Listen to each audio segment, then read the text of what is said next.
They told me I wasn't welcome at their Thanksgiving table until I apologized for being myself. His billionaire family thought they could break me with their silence and shame. But what they didn't know, I owned the one thing they couldn't live without, and I was about to take it all back.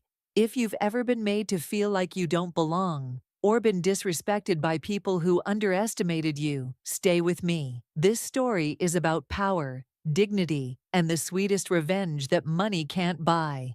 Make sure you're subscribed, because you won't want to miss how this ends. I never thought I'd be the kind of woman who'd marry into a billionaire family. That wasn't my dream. My dream was building something from nothing.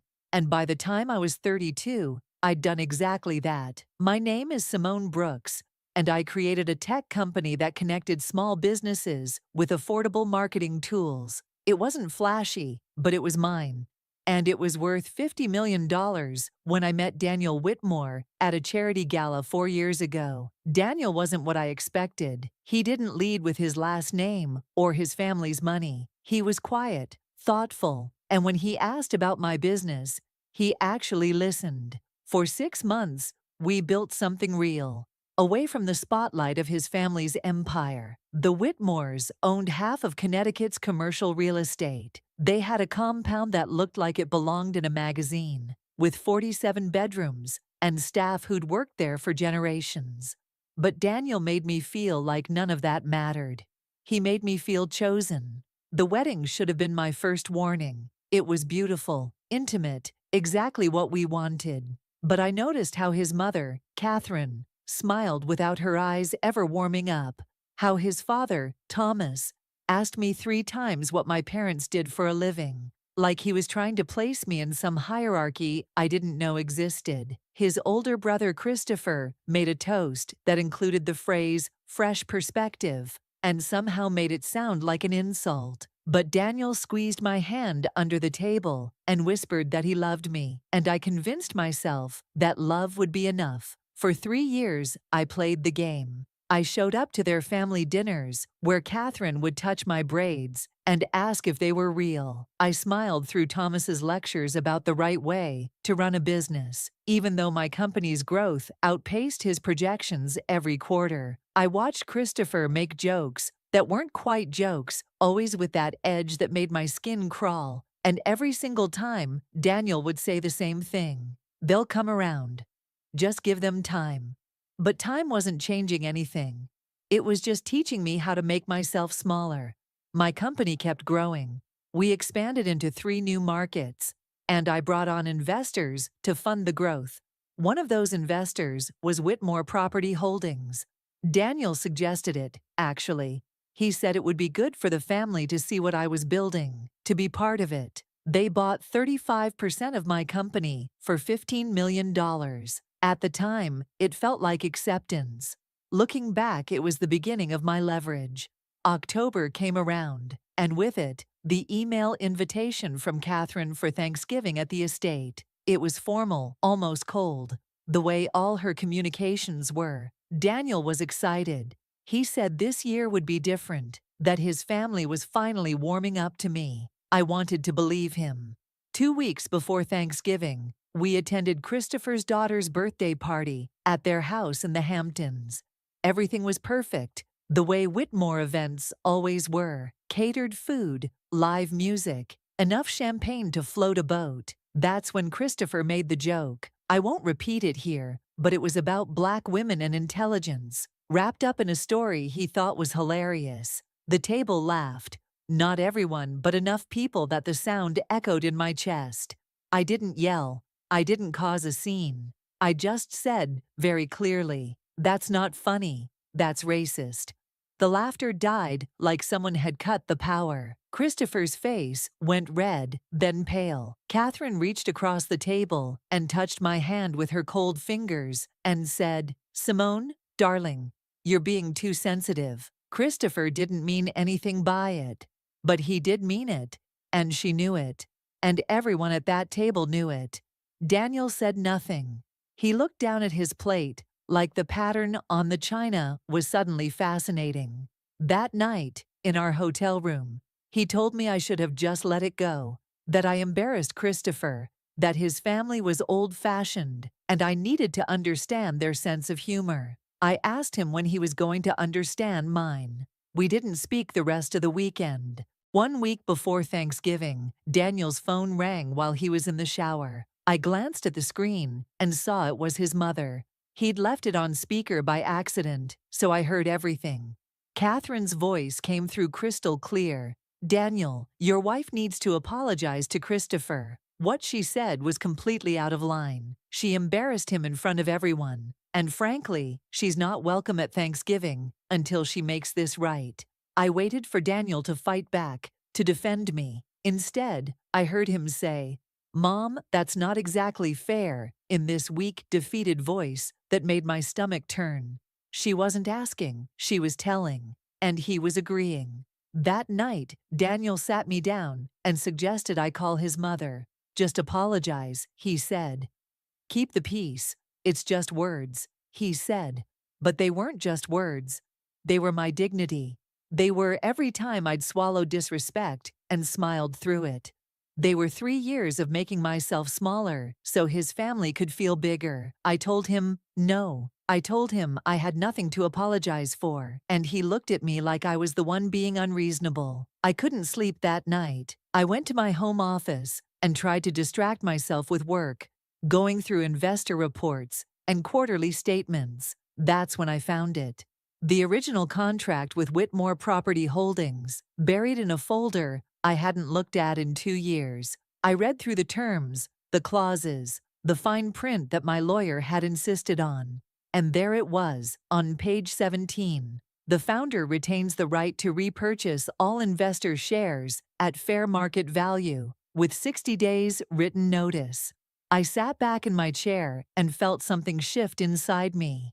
My company wasn't worth $50 million anymore. The latest valuation had come in at $250 million. That meant the Whitmore's 35% stake was worth $87.5 million. And I could buy them out. I had the liquidity from a secondary offering we'd completed 6 months earlier. I had the legal right. And suddenly, I had a plan. I spent the next 2 days digging into Whitmore family finances. I used every connection I had in the business world, called in favors, pieced together information like a puzzle. What I found shocked me. The Whitmore empire looked solid from the outside, but it was a house built on loans and leverage. They were asset-rich but cash-poor. Almost everything they owned was mortgaged or tied up in investments. And 6 months ago, they'd made a massive bet on a commercial development project in downtown Hartford that was failing spectacularly. Here's what made it even more interesting. The quarterly dividends from my company had become essential to their cash flow. That money funded their lifestyle, the private jets, the yacht, the staff at the mansion, Catherine's shopping trips to Paris. Without that steady income, they'd have to make cuts, real cuts, the kind that would hurt their pride as much as their bank accounts. I called my CFO, Andre, who'd been with me since the beginning. I asked him a hypothetical question. What would happen if we restructured our investor base?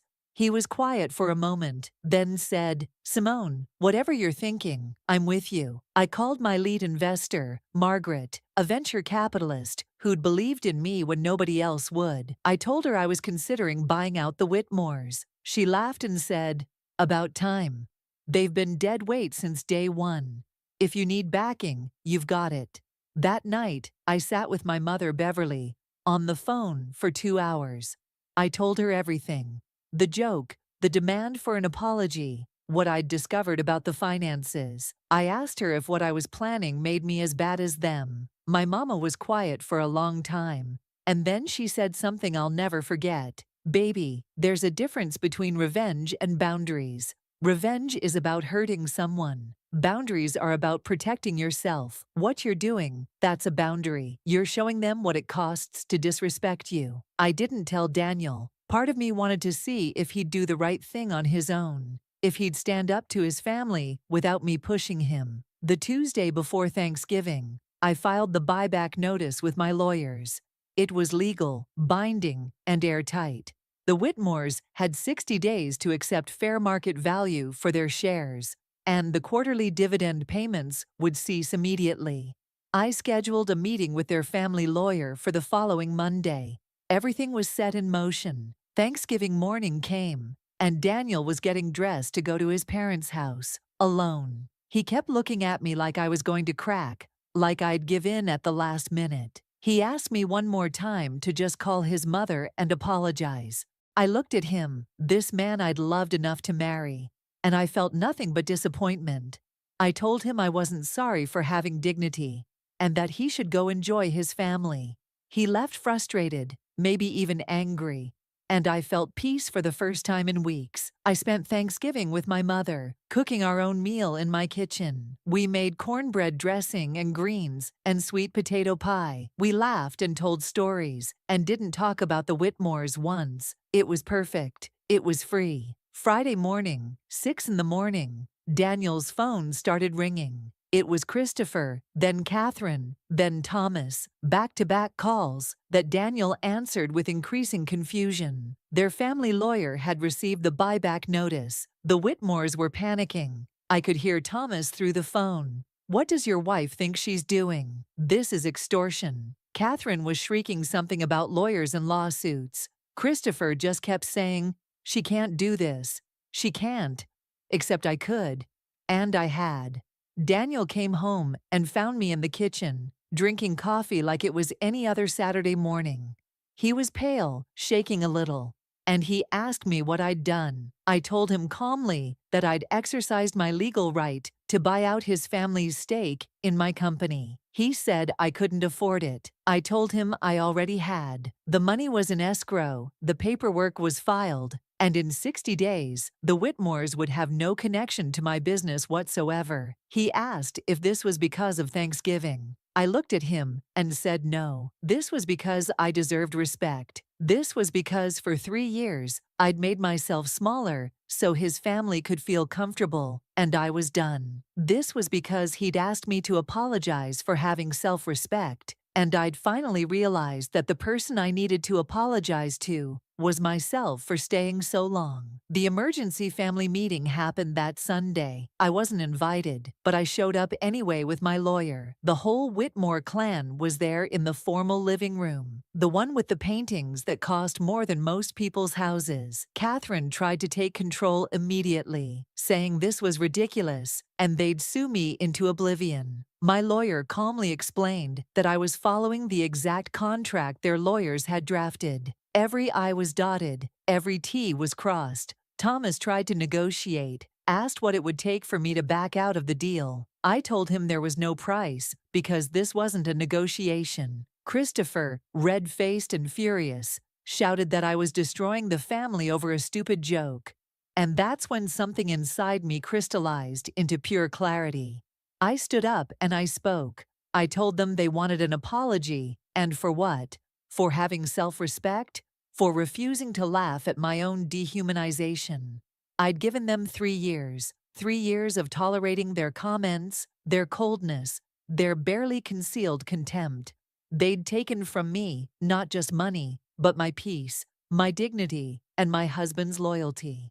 They'd made me feel small in my own marriage, unwelcome in what should have been my family. I told them they thought I needed them, but the truth was, they needed me.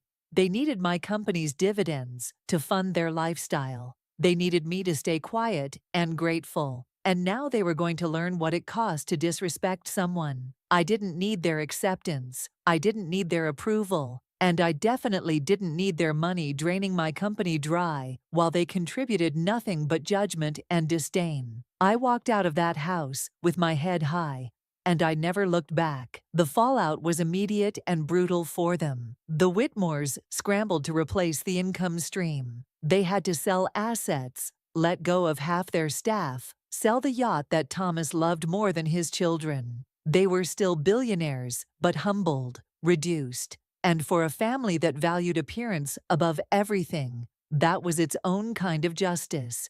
Daniel moved out the following week. He stayed with his parents, and we filed for separation.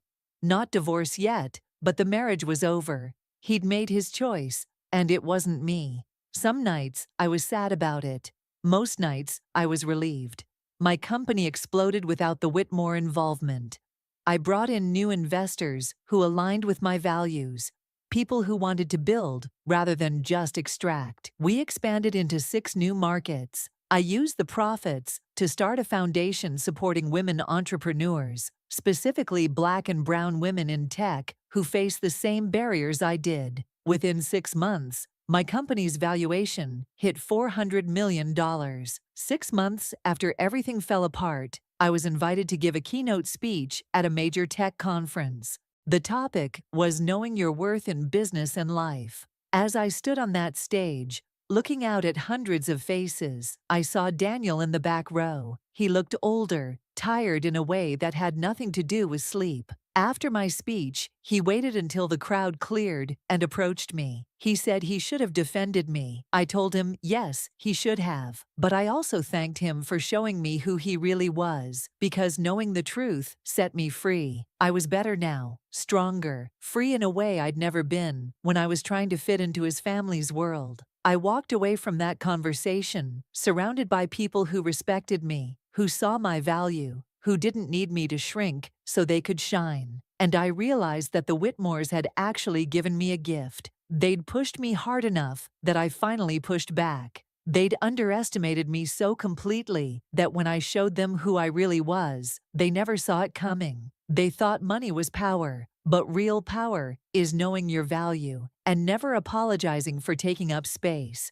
Real power is building something so strong that the people who try to diminish you realize they can't survive without you. And the sweetest revenge isn't hurting them. It's thriving without them, so completely and so undeniably that their absence from your life becomes the best thing that ever happened to you. I'm Simone Brooks. I own my company outright now. I answer to no one but myself, and I've never been happier. Sometimes the people who should protect you are the ones you need protection from. I learned that the hard way, but I also learned my own strength. If this story moved you, hit that like button and share it with someone who needs to hear this message. Drop a comment and tell me, would you have done the same thing? And subscribe, because I've got more stories about people who refuse to be broken. Remember, never apologize for knowing your worth. I stood there watching my mother-in-law throw my suitcase down the marble steps like I was trash. My husband, he was recording it on his phone, laughing with his sister. They had no idea that suitcase was empty on purpose, because everything I owned, including the rights to his billion-dollar idea, was already locked away in my name. Let me tell you how I planned the sweetest revenge of my life. Before I tell you how I took everything from them, hit that subscribe button, because this revenge was years in the making. Comment, checkmate, if you love a good takedown story. Now let me take you back to where it all started. And trust me, you've never heard a revenge story quite like this one. 5 years ago, I thought I was living a fairy tale. My name is Danielle Crawford, and I was a 28-year-old software engineer working at a decent tech company in California. I wasn't rich, but I was comfortable. I had my own apartment, my own car, and I was damn good at what I did. That's when I met Trevor Whitmore at a tech conference in San Francisco. Trevor was everything I thought I wanted.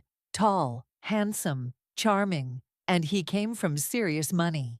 His family owned real estate all over the state, and his mother Helena ran their investment firm. He pursued me like I was the only woman in the world. Flowers every week, surprise trips to wine country. He'd show up at my office with coffee, and that smile that made my knees weak. Looking back now, I can see it was all calculated. But back then, I was just a girl who thought she'd finally found her person. We got married after a year of dating. The wedding was at their family estate, this massive mansion with actual pillars and a fountain in the front. I should have known something was wrong when Helena insisted on planning everything without asking what I wanted. My family sat on one side of the venue, looking uncomfortable in their Sunday best, while Trevor's side wore designer everything and looked at us like we were the entertainment. But I ignored the red flags because I was in love, or at least I thought I was. The mask came off about 3 months after the wedding. Trevor stopped being romantic. He'd come home late, barely talk to me, and spent most of his time in his office, working on what he called his big idea. Helena started treating me like the help. She'd call me at 7 in the morning, demanding I come over to organize her closet or plan dinner parties. And Trevor's sister Candace, she made it clear I wasn't good enough to be a Whitmore. She'd make comments about my clothes being from Target, my hair not being done at the right salons, my family not understanding their world. But the worst part was how they treated my work.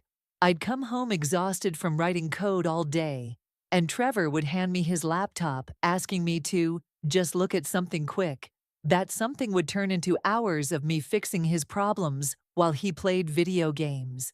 Helena would call my job cute, like I was working at a lemonade stand, instead of developing security systems for major corporations. They made me feel small every single day, and for a while, I let them. Then one night, about a year into the marriage, everything changed. Trevor was in the shower, and his phone kept buzzing on the nightstand.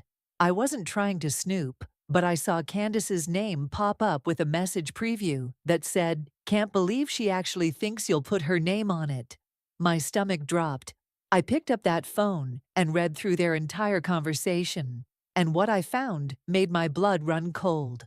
Trevor had been working on an app idea for months, an AI-powered scheduling platform that could revolutionize how businesses manage their time. He talked about it constantly, called it his ticket to real success, separate from his family's money. But here's what I didn't know. He'd been having me build it. Every time he asked me to look at something quick, every weekend I spent helping him with tech problems. I was actually creating his entire application. And according to those text messages, he never planned to give me any credit. Candace had written, "Dad always said never put a woman's name on anything valuable. She's too useful to lose right now, but once it launches, you can upgrade to someone more appropriate." I sat on the edge of that bed, reading message after message. Helena had written, "Make sure the intellectual property is airtight in your name." These tech wives always try to claim they helped. Trevor had responded with laughing emojis. They even had jokes about how I was so eager to please that I'd probably work on it for free forever. There were messages about investor meetings I didn't know about, term sheets being drafted, a whole company being built on my work while they planned to list me as an assistant if they mentioned me at all.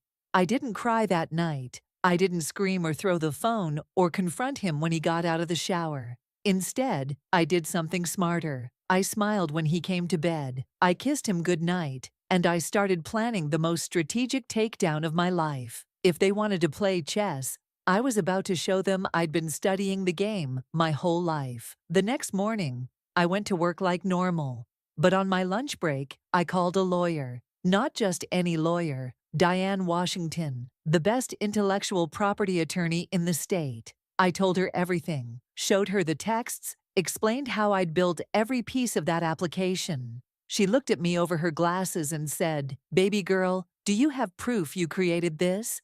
I nodded. Every single line of code I'd written had my digital signature embedded in it. Every design document was time-stamped on my personal laptop. I had emails where Trevor asked me specific technical questions, and I provided the answers. I had everything. Diane smiled and said, "Then let's make sure you keep what's yours." Over the next 6 months, I became someone I didn't recognize. And I mean that in the best way possible. On the surface, I was still the same Danielle, still cooked Helena's dinner parties, still smiled when Candace made her little comments about my shoes or my hair, still stayed up late, helping Trevor with his app. But underneath, I was building a fortress they'd never see coming. First, I created my own LLC, Crawford Tech Solutions, filed it in a different county so they wouldn't accidentally see it. Then I took every piece of code I'd written for Trevor's app and I registered it under my company's intellectual property. The original files, the source code, the algorithms, all of it was time-stamped and documented as my creation. I built a second version of the app, a better version, and kept it on a completely separate server that only I could access. The version I gave Trevor, it worked, but it was incomplete. like giving someone a car with no engine. It looked good, ran well enough for demos, but it would never scale. It would crash under real pressure. And only I knew how to fix it, because only I understood how it actually worked. I also started documenting everything else. I recorded conversations on my phone, saved every text message where they disrespected me, took photos of emails discussing Trevor's company that I'd built with my own hands. I created a paper trail so clear that no lawyer in the world could argue against it. And the whole time, I played my role perfectly. The grateful wife, the helpful daughter-in-law, the woman who didn't know her own worth. Trevor's big investor meeting was scheduled for March 15th. He'd been talking about it for weeks, practicing his pitch in the mirror, getting custom suits made. Helena had invited her whole social circle to a celebration party she'd already planned for afterward. Candace had posted on social media about her brother changing the tech industry. The arrogance was unbelievable, but I let them have it. I even helped Trevor with his presentation slides, making sure they looked impressive while keeping the actual functional code locked away where he couldn't touch it. 2 weeks before the meeting, Trevor told me he needed me to sign some paperwork. Standard stuff for spouses when one person is starting a company. Liability protection, asset agreements, boring legal things. He barely looked at me when he pushed the papers across the kitchen table. "Just sign where the tabs are," he said, already looking back at his phone. What he didn't know was that I'd had Diane review every document first, and she'd added one small clause, buried on page 47 in dense legal language, that stated I retained full intellectual property rights to any software I personally created, regardless of marital asset laws. Trevor signed without reading. His lawyer signed without catching it. Helena notarized it without question. And just like that, I had legal ownership of everything that mattered, signed and witnessed by the very people trying to steal from me. I filed for divorce exactly 1 week before Trevor's investor meeting. But I did it quietly, through a lawyer in a different city, and I made sure the papers wouldn't be served until after his big day. I wanted him to have his moment, his confidence, his celebration party, because the higher they climbed, the harder they'd fall, and I wanted them at the very top when I pulled the rug out. During that week, I moved my real belongings out of the mansion little by little. Important documents, sentimental items, my good jewelry, anything that actually mattered. I put it all in a storage unit across town under my LLC's name. The clothes in my closet, I replaced them with cheap stuff from thrift stores. That suitcase they'd eventually throw down the stairs, I packed it with outfits that cost me $40 total, because I knew Helena and Candace. I knew their pride and their cruelty. I knew eventually they'd try to humiliate me, and I wanted to be ready. The morning of Trevor's investor meeting, I watched him put on his expensive suit and practice his opening lines. "Today's the day," he said, kissing me on the forehead like I was a child. "After this, everything changes for us." He had no idea how right he was, just not in the way he thought. I smiled and told him I was proud of him. Then I got in my car and drove to that same investor meeting, except I wasn't going as his wife. I was going as his competition. The conference room was beautiful, floor-to-ceiling windows overlooking the city. A long mahogany table where 12 investors sat with their tablets and coffee. Trevor stood at the front with his presentation on the screen behind him, looking every bit the confident entrepreneur. He didn't see me slip in the back. Nobody did. I was just another person in business attire, sitting quietly with my laptop bag. Trevor started his pitch, and I have to give him credit. He'd memorized my words perfectly. He talked about the problem with scheduling systems, the market opportunity, the revolutionary AI solution he'd developed. The investors nodded along, asked good questions, seemed genuinely interested. Then came the demo, the moment where he'd show them the actual working application. And that's when everything fell apart. He clicked the button to launch the app. The screen loaded, then it froze. He clicked again. An error message popped up. He started sweating, making jokes about technology being unpredictable. Tried to restart the program. It crashed completely. The investors shifted in their seats,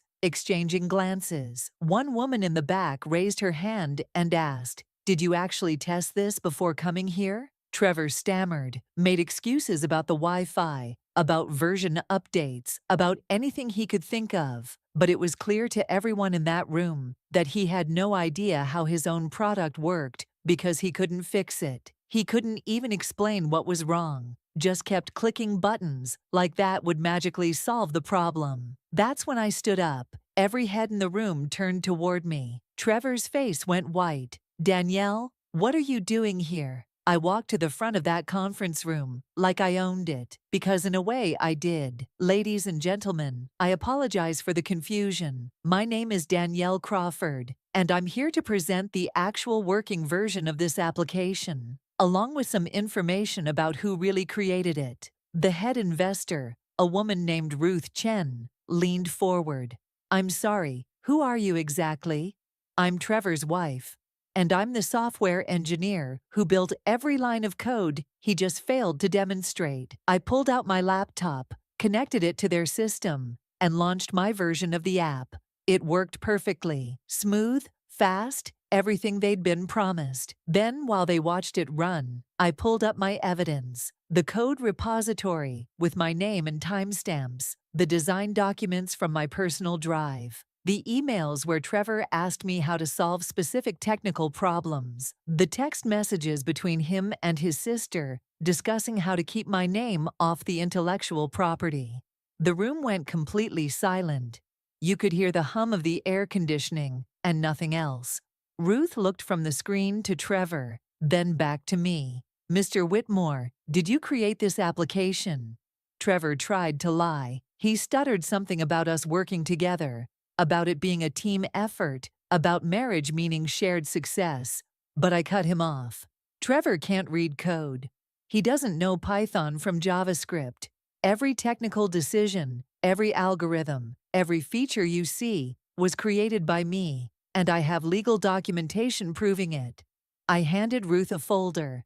"That's the intellectual property registration under my company, Crawford Tech Solutions, dated 8 months ago. It's also the spousal agreement Trevor signed 2 weeks ago, which you'll find on page 47, gives me sole ownership of any software I personally created." Ruth opened the folder, read the documents, looked at her colleagues. Then she looked at Trevor with the kind of cold disappointment that's worse than anger. "Mr. Whitmore, you wasted our time. This meeting is over." Trevor tried to explain, to fix it, to save himself. But it was done. The investors started packing up their things. And then Ruth turned to me. "Ms. Crawford, would you be available for a meeting this afternoon? Because unlike your husband, I believe you actually have something worth investing in." I scheduled the meeting right there, 3 o'clock, same building, different conference room. Then I walked out while Trevor stood there, his perfect pitch in ruins, his big moment destroyed, and his wife, the woman he'd underestimated, walking away with everything he thought was his. By 6 o'clock that evening, I had a term sheet, $15 million for 30% of my company. Better terms than Trevor ever dreamed of getting. I signed it in front of 3 lawyers, had it notarized, and posted a single photo on social media. Just my hand signing the contract with the caption, "Built by women, owned by women, funded on our own terms." Helena called me 17 times that night. I didn't answer. Trevor showed up at my apartment, the one I'd secretly rented 2 months earlier, and I didn't open the door. Candace sent me paragraphs of text messages calling me every name you can imagine. I blocked her because I didn't need to engage. I'd already won. The next day, Trevor's lawyer called my lawyer to discuss the divorce. They wanted to negotiate, to find a fair settlement, to keep things quiet. Diane laughed and said, "Your client signed away his rights. My client is taking half of every marital asset, per state law, and she's keeping her company because he literally gave it to her in writing. We'll see you in court if you want, but I promise you'll lose." They tried to fight it anyway. hired an expensive firm, filed motions claiming I'd stolen Trevor's idea. But every single piece of evidence supported my story. The judge looked at the timeline, the documentation, the signed agreements, and ruled in my favor on every count. Trevor was ordered to pay my legal fees. Helena had to liquidate assets to cover their lawyer bills. And Candace, her trust fund took a hit when the family's reputation tanked. That brings us back to the suitcase. 2 months after the investor meeting, after the divorce was filed, but before it was finalized, I had to go back to the mansion one last time to get something from their safe. My grandmother's ring that Helena had insisted on keeping there for security. It was legally mine, and the court had ordered them to return it. I pulled up to that house in my new car, a Tesla I'd bought with my first investor payment, and Helena was standing at the top of the steps with my old suitcase in her hands, the cheap one I'd packed with thrift store clothes. Candace stood next to her with her phone out, and Trevor was in the doorway with a drink in his hand, smirking like he'd already won something. Helena threw that suitcase down the marble steps. It bounced, fell open, and cheap clothes scattered everywhere. "That's all you're worth," she screamed. "Garbage clothes for a garbage woman. You thought you could humiliate my son. You thought you could steal from this family." I didn't move. Just watch the suitcase settle on the ground. Watch them laugh and record me. Watch them think they'd finally gotten their revenge. Then I pulled out my phone and opened my banking app. Turned the screen toward them. "That's my account balance. $15 million. What's yours, Helena?" Her face changed. Trevor stopped laughing. I walked up those steps, past the scattered clothes I didn't care about, and stood in front of all three of them. "Your son didn't create anything. He stole my work, and I took it back. The investors who rejected him, they funded me. The company he thought was his, it's mine. Legally and completely. And this house?" I smiled. "Well, that's the best part." I pulled out another document. "Helena, you mortgaged this property 8 months ago to invest in Trevor's venture, the one that doesn't exist anymore. You're 3 months behind on payments, and the bank is foreclosing. But don't worry, I bought the debt. This house, it's mine now. You have 30 days to vacate." Helena collapsed into a chair, just sat down right there on the porch, like her legs couldn't hold her anymore. Candace started screaming, calling me every name she could think of, but her voice sounded far away and powerless. And Trevor, he tried to grab my arm, tried to say something about how we could work this out, how I didn't have to do this, how we used to love each other. I pulled my arm away and looked him dead in the eye. "You had a brilliant woman who would have built empires with you. Instead, you tried to use her and throw her away. That's not on me. That's on you." Then I walked into that house, went to the safe, took my grandmother's ring, and left. Didn't look back. Didn't need to. The divorce was finalized 3 weeks later. I got half of everything we'd accumulated during the marriage, which wasn't much because Trevor had been living off his trust fund and his family's money.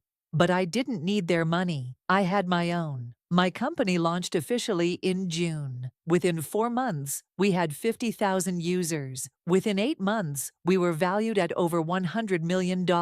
I hired an all-woman development team, started a mentorship program for women in tech who'd been underestimated or stolen from. And I bought that mansion, not to live in. I bought a penthouse downtown that overlooks the water. I bought the mansion and turned it into my company's headquarters, renovated every room, put my logo on the front gate where their family crest used to be. Every single day, I walk through the door they threw me out of, and I run my empire from the rooms where they made me feel small. 6 months ago, Trevor applied for a job at one of my competitor companies. They called me for a reference since I was listed as his spouse during the time period on his resume. I told them the truth. He has no technical skills, takes credit for others' work, and I wouldn't recommend him for any position that requires integrity. He's working at a call center now. Helena had to sell her investment firm. Candace moved to Arizona to live with some distant relatives. They scattered like roaches when the light came on. If this story gave you the chills, smash that like button right now. Hit subscribe because I share power moves and real talk every single week. Comment, long game, if you understand that the best revenge takes patience and planning. And share this with every woman who's been underestimated, overlooked, or stolen from. Remember, they can laugh at you today, but make sure you're building something that'll make them regret it tomorrow. I'll see you in the next one. Stay strategic, stay powerful, and never let anyone throw out your worth. They laughed when his mistress poured champagne on my Valentino gown. They whispered when she kissed him in front of everyone, but nobody expected what I did next. By Monday morning, his empire was crumbling, and I was the one holding all the cards. This is how I made a billionaire beg. Before we get into this story, hit that subscribe button and ring the bell, because you won't believe how this ends. Drop a comment telling me what you would have done in my situation. Now, let me take you back to the night that changed everything. My name is Lauren Harrison, and up until 3 years ago, I was married to one of the most powerful tech billionaires in the country. But this story isn't about him, it's about me, and how I went from being disrespected in my own home to walking away with everything I deserved. It started on a Saturday night in September. My husband, Derek, was throwing one of his legendary parties at our estate. $9 million worth of marble floors, crystal chandeliers, and floor-to-ceiling windows overlooking the Pacific. 300 guests, celebrities I'd only seen on magazine covers, politicians whose names you'd recognize, business moguls worth billions, and me, the wife, standing in the corner like a piece of expensive furniture nobody remembered to dust. Let me back up for a second. Derek and I met 15 years ago at a tech conference in Austin. I was 33, a successful architect with my own firm. He was 40, charismatic, brilliant, and hungry. He had this idea for a data analytics platform that he swore would change everything. The problem, he had no money and no investors willing to take a chance on him. But I believed in him. More than that, I loved him. So when he asked me to invest my family inheritance, $4 million that my grandmother left me, I said yes. When he asked me to give up my architecture firm to support his dream full-time, I said yes. When he needed someone to manage operations while he played genius CEO, I said yes to that too. 12 years of marriage, 12 years of building an empire together. Except somewhere along the way, Derek forgot that we built it. He started telling people he was self-made, started introducing me as just my wife instead of his business partner. And then, about 2 years ago, he hired Sienna Vale as his executive assistant. So there I was at this party, watching Sienna float through my home like she owned it.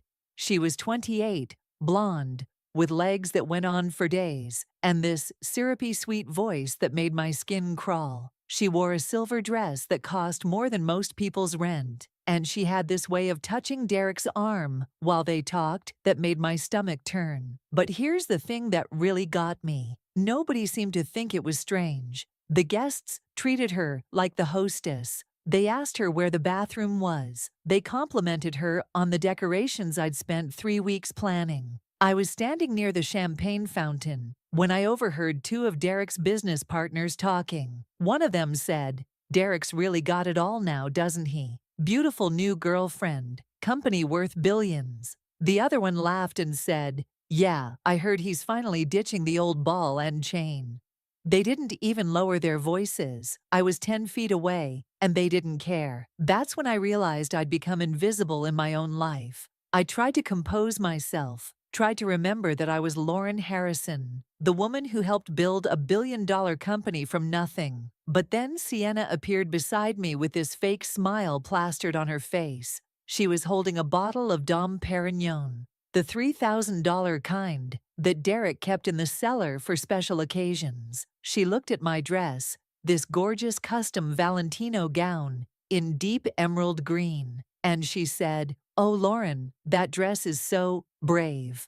Not everyone can pull off bold colors at your age. Before I could respond, she tilted the bottle, and suddenly champagne was cascading down my chest, my dress, my shoes. The cold liquid shocked me into silence. Everything stopped. 300 people turned to look, and Sienna put her hand over her mouth in this theatrical gasp and said, "Oh my God, I'm so sorry. I'm such a klutz. Derek, honey, your wife had a little accident. Honey." She called my husband honey in front of everyone, and Derek, he walked over, barely glanced at me, and said, "Baby, don't overreact. It was an accident. Go upstairs and change." Baby, that's what he used to call me. Now he was using it to dismiss me, like a child throwing a tantrum. I wanted to scream. I wanted to throw my own drink in his face. I wanted to tell everyone the truth about who really built his company. But instead, I smiled, nodded, and walked upstairs with as much dignity as I could gather, because I'd learned something important over the years. Powerful women don't make scenes, they make moves. I was standing in my bathroom, trying to clean the champagne out of my dress, when I heard voices in the hallway, Derek's voice and Sienna's voice, coming from the library across the hall. I walked quietly to the door and peered through the crack. What I saw made my blood run cold. Derek had Sienna pressed against the bookshelf, kissing her like his life depended on it. His hands were in her hair, her legs were wrapped around his waist, and they were going at it like teenagers without a care in the world. In our house, during our party, 20 feet from where 300 guests were celebrating his success. That was the moment. That was when something inside me just clicked. I wasn't sad anymore. I wasn't hurt. I was done. I pulled out my phone, took a few photos, and then I went back to the bathroom. I locked the door, sat on the edge of the bathtub, and I called my lawyer, Beverly Mitchell. It was 2 in the morning, but Beverly answered on the second ring. That's why I paid her the big bucks. I told her everything. The affair, the humiliation, all of it. And Beverly, God bless her, didn't waste time with sympathy. She said, "Lauren, we need to move fast. I've been doing some digging like you asked, and there's something you need to know." Turns out, Derek had been planning to divorce me for months. He'd been moving money into offshore accounts, preparing to offer me a small settlement while keeping the bulk of his wealth hidden. But here's where he made his mistake. He forgot about the paperwork we signed when I first invested in his company.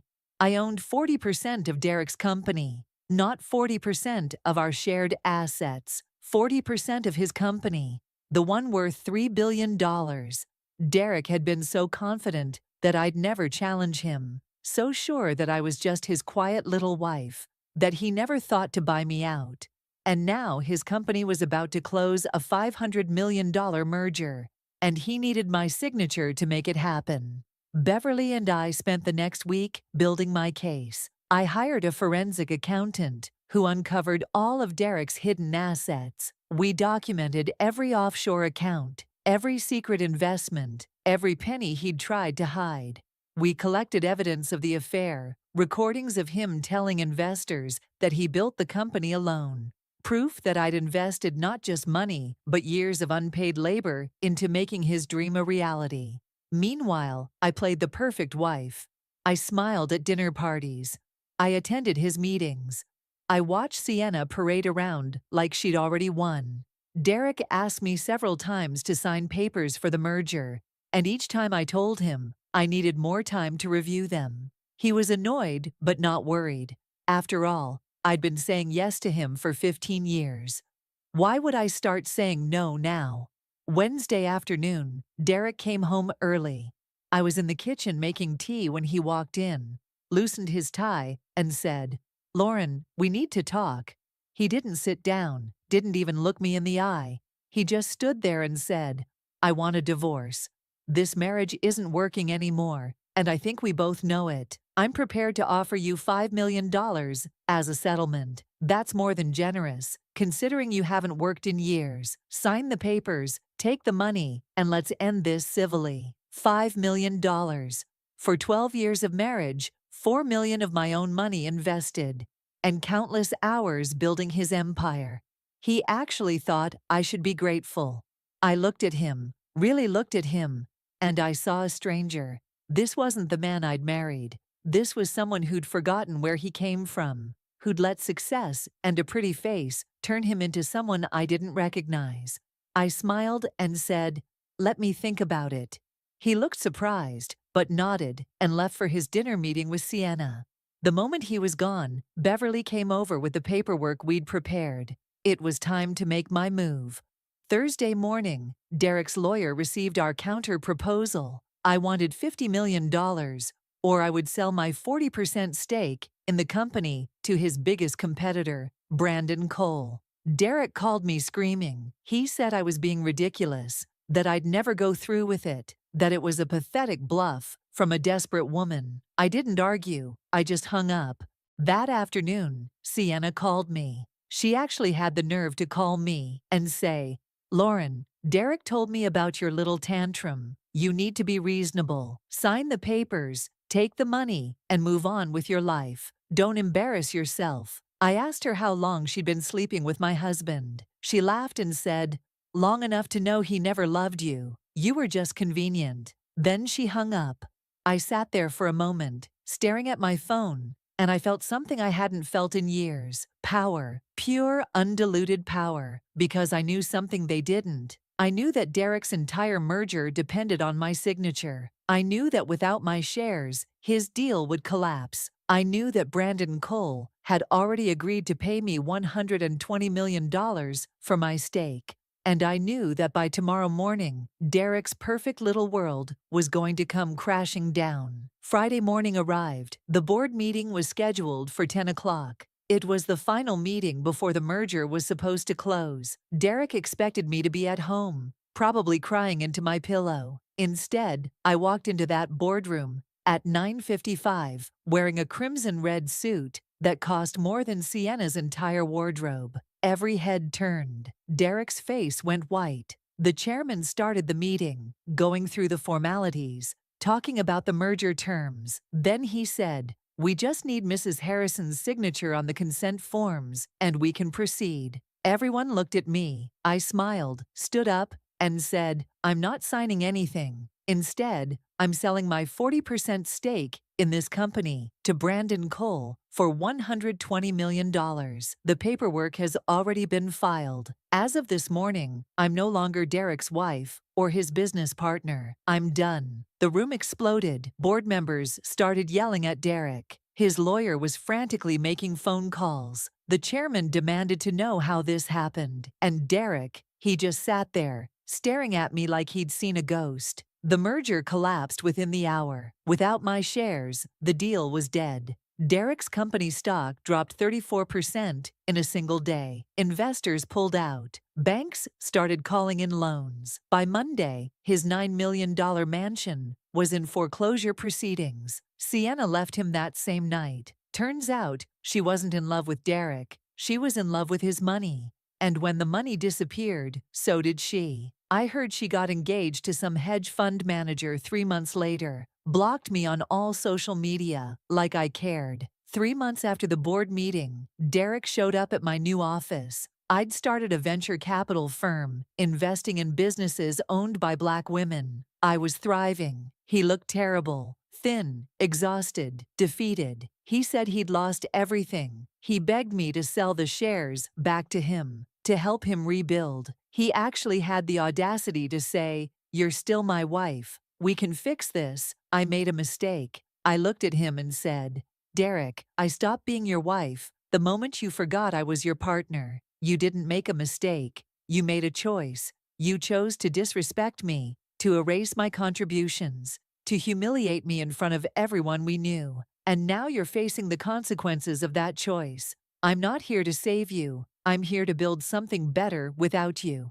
He tried to argue, tried to guilt me, tried everything. But I stood firm. My lawyer escorted him out, and I never saw him again. Last I heard, he's working middle management at some tech startup, making a fraction of what he used to earn. He's humbled now, learned his lesson the hard way. As for me, I'm doing better than I ever did with him. My firm is successful. I'm helping other women build their dreams without sacrificing themselves in the process. I bought a penthouse with a view better than the one we had at the mansion. I travel, I laugh, I'm free, and I never, not for 1 second, regret walking away. People ask me all the time if I feel guilty about destroying his company. The answer is no. I didn't destroy anything. I took what was mine. I protected what I'd built.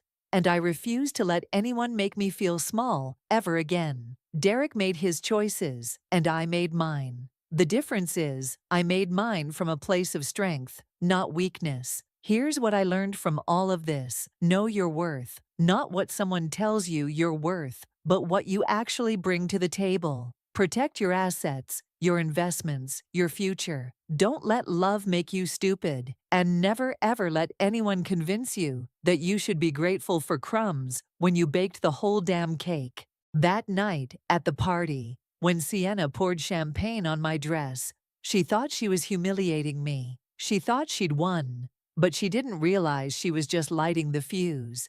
And when it finally exploded, I was the only one left standing.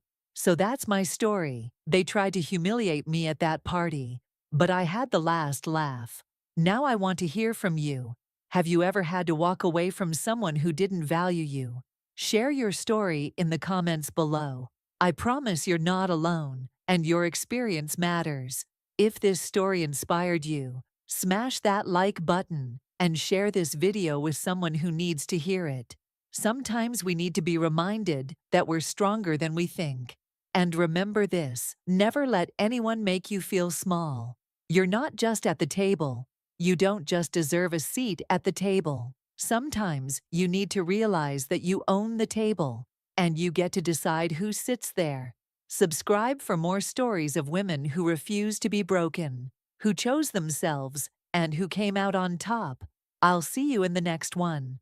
Until then, know your worth, protect your peace, and never settle for less than you deserve.